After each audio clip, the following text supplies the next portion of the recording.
Kalian mau ku ajak nongki pun kalian yang kesini lah. Kok bisa kayak gitu badannya keren, thank you. Bisa latihan aja latihan. Makannya kotor apa bersih? Bersih dong. Masa makanan kotor aku makan guys? Makanan bersih dong. Leg, jujur aku jarang leg. Sini main ke Bali. Kalau aku ke Bali, guys, aku sumpah aku ada rencana ke Bali bulan ini. Aku ada rencana ke Bali. Boleh numpang nggak? Izin. Numpang tidur. Izin yang di Bali, izin.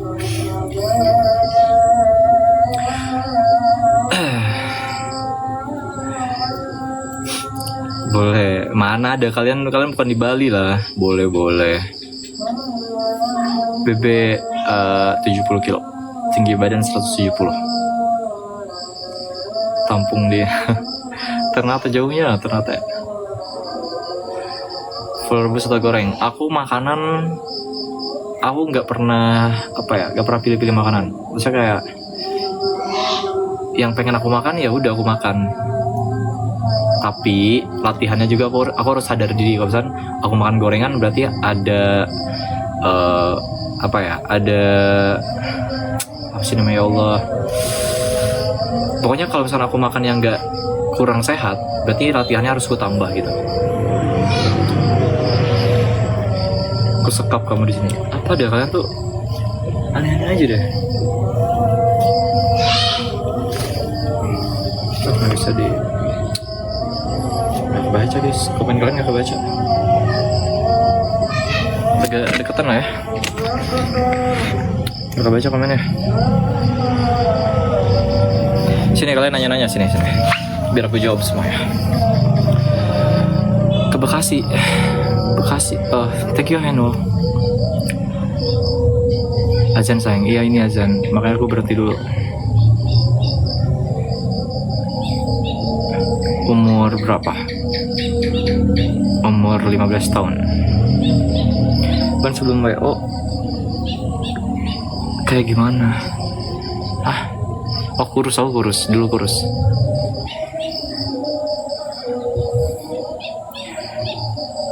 Soalnya yang ke BSD. Aku sering ke BSD loh padahal. Tau nggak Akasa Tower ya sih? Aku dulu di situ. Kalian cari Akasa, jangan dicari lah. Sumpah 15 tahun macam nih. Enggak, bercanda guys. Kan percaya aja 15 tahun. Ya Allah. Aku 20.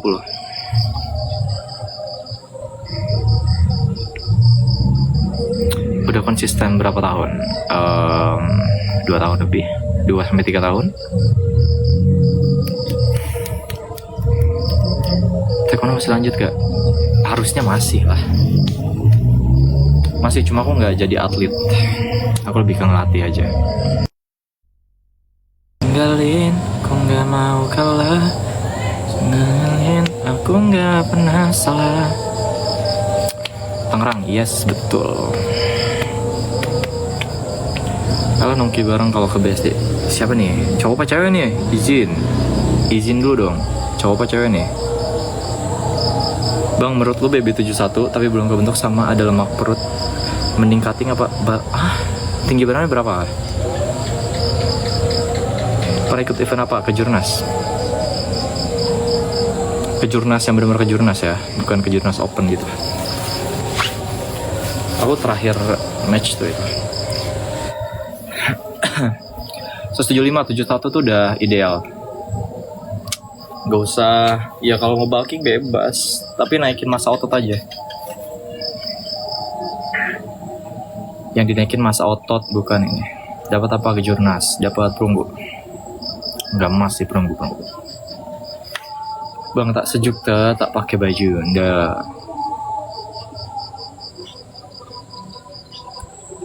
Seriusin dong taekwondonya biar bisa nih.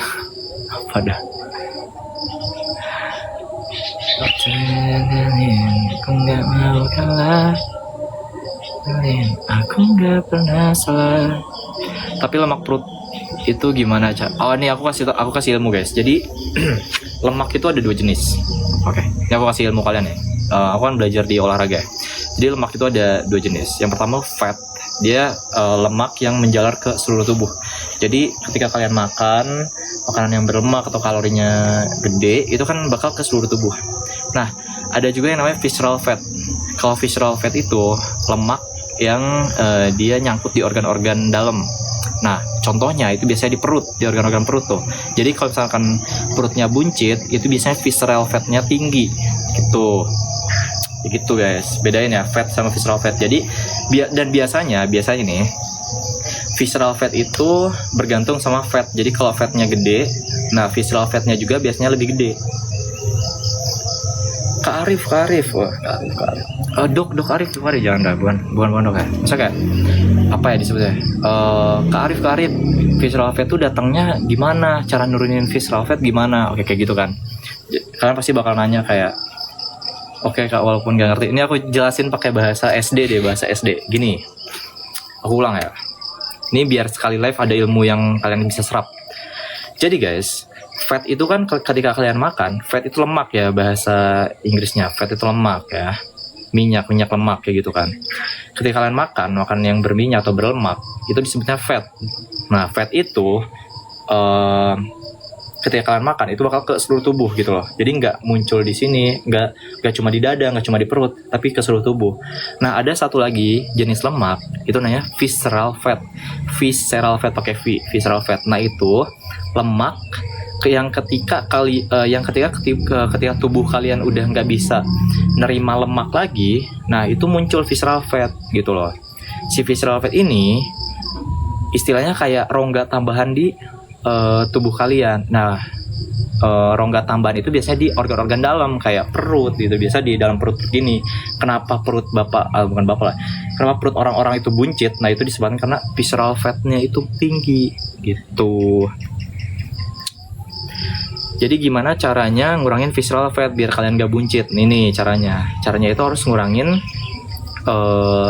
asupan, entah itu kalori ataupun lemak gitu, asupan makanan lemak gitu guys.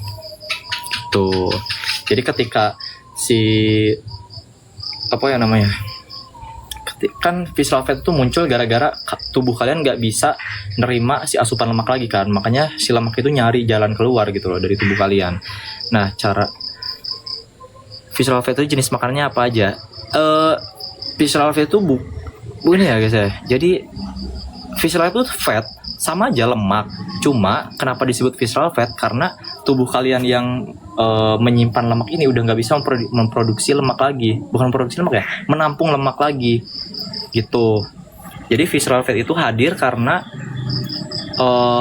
tubuh kalian nggak bisa nampung, dia nyari ke organ dalam gitu.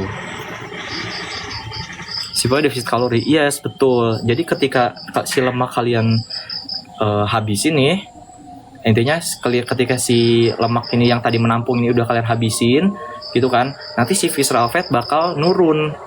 Nah, istilahnya gini deh, ketika kalian diet, visceral fatnya juga pasti bakal turun gitu caranya ya. Jadi ngumpulnya di perut jadi buncit, yes betul, di organ-organ dalam ya, di organ-organ dalam, bukan perut aja kayak bisa organ dalamnya itu di contoh usus atau di mana, itu bisa jadi. Terus nanya nih, cara ngilangin lemak under tummy itu gimana? Under tummy itu, wait, ini kan belly fat kan? Ini gak sih? Aku lupa deh. Ini sih, di perut kan? Ya itu sama aja defisit kalori. Intinya defisit kalori plus, kalau kalian mau kencangin perut, itu harus latihan abs. Udah itu aja. Kalau ke hati itu masuknya kolesterol. Itu bisa jadi kolesterol. Oh, kalau yang bikin pipi cabi namanya apa? Oh, pipi cabi. Wait. Itu kayaknya masih fat deh. Yes, betul. Pinter banget Elixir. Itu dia. Jadi visceral fat itu kalian cari di Google ya kalau kalian belum ngerti. Visceral fat itu muncul karena tubuh kalian gak bisa nampung lemak lagi gitu. Makanya dia nyari jalan keluar yang lain, seperti itu teman-teman. Bang, gelap banget bang. Ya udah ini terangin. Defisit karbo sudah oke, BB juga udah turun tapi perut masih buncit. Defisit karbo sudah oke. BB berapa? Tinggi badannya berapa? TBBB berapa? Kak tutor gimana? Cara dapat cowok? 17572. 17572 tuh gini ya, perut buncit. Oke, ini aku jawab. 17572 itu sebenarnya masih di rata-rata normal ya, nggak over sebetulnya. Idealnya itu kan 175 itu dikurangi 110, berarti sekitar 60-an, 65 ya, 65-an sekitar itulah, 65 kilo. 7 itu sebenarnya masih ideal. Kenapa masih kelihatan buncit? Karena mungkin kamu nggak ngelatih si otot perutnya gitu. Jadi si perutnya itu nggak ngenceng gitu loh. Jadi kalau ini ngenceng nih, sebenarnya aku pun buncit guys. Kalau misalnya aku kayak gini buncit tuh. Jadi caranya tuh posturnya tegak tuh. Ketika kalian tegak, dada kan bakal ngepam ke atas. Jadi dia bakal nutup si perut yang buncit itu. Tuh, jadi jangan kayak gini nih.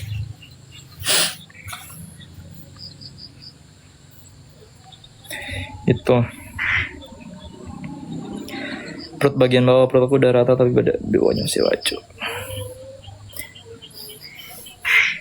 Aku kurang bisa ngelihat, aku harus lihat dulu guys kayak gimana kalian kondisinya kayak gimana, baru bisa nyimpulin karena harus kayak gimana.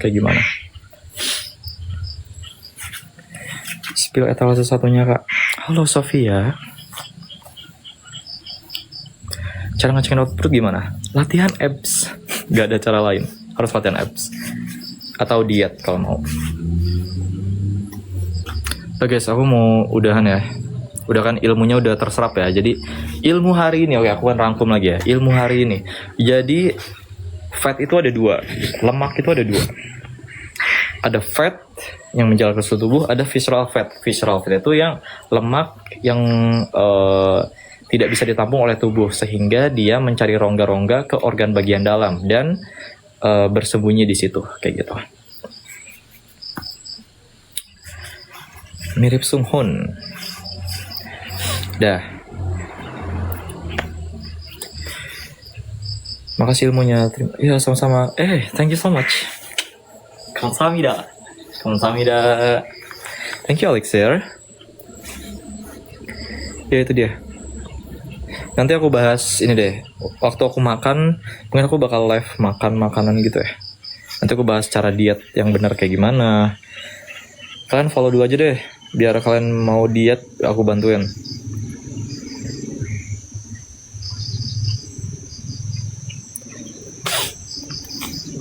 Kalian mau diet, kalian melatih otot abs biar kencang gimana, nanti aku kasih tahu. Nanti aku live lagi deh.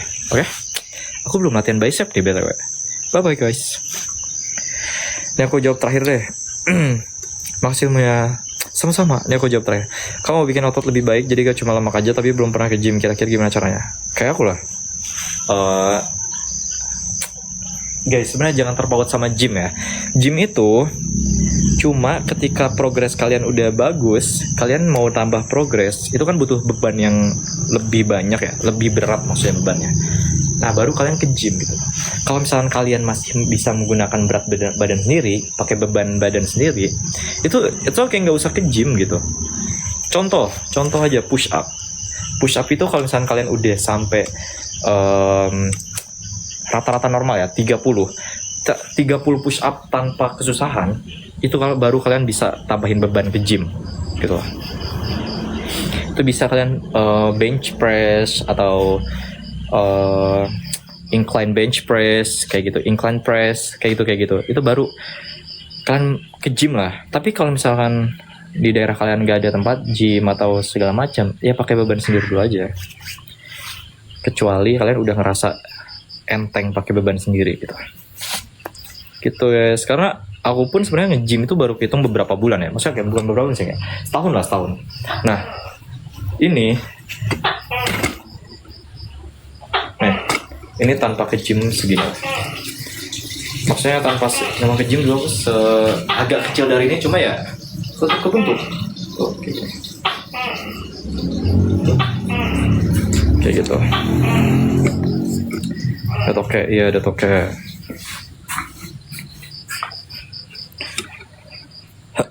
berarti fokus sama badan. Yes, itu dia. Karena orang-orang tuh, ya maksudnya aku nggak nyalahin orang ke gym ya.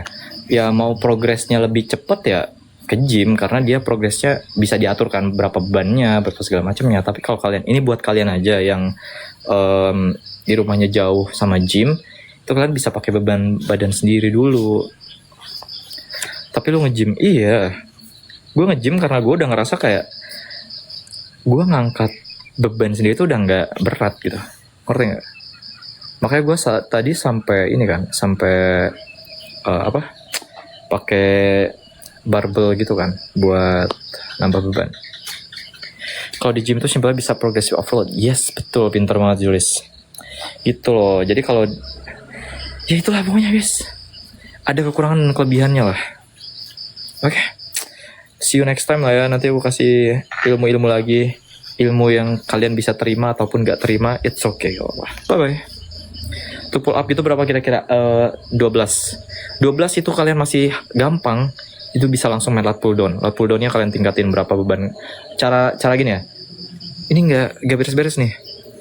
Aku kasih tips lagi buat kalian yang calisthenics mau ke gym. Nah, aku kasih satu tips lagi ya buat kalian yang dari calisthenics mau ke gym, itu cara ngatur progressive overload-nya kayak gimana. Contoh pull up aja ya. Pull up tuh beban kalian itu dikurangi 20%. Kenapa 20% dikurangin? Karena lengan kalian itu nggak kepake lagi. Lengan kalian bukan jadi beban lagi. Jadi pure badan kalian aja gitu. Jadi 20% itu lengan. Contoh, berat badan kalian 70 kilo. 70 kilo dikurangi 20%, at least bilang aja sekitar 60 kiloan ya. 60 kiloan kayak gitu. Nah, kalian mau pindah nih ke gym gitu kan. Kalian bisa start di 55 kilo sampai sekitar 80 kilo kayak gitu cara startnya ya. Tapi kalau mau start dari awal 25 kilo, 35 kilo itu it's okay. Tapi menurutku dari 55 sampai 80 pun kalian udah bisa sebenarnya kayak gitu.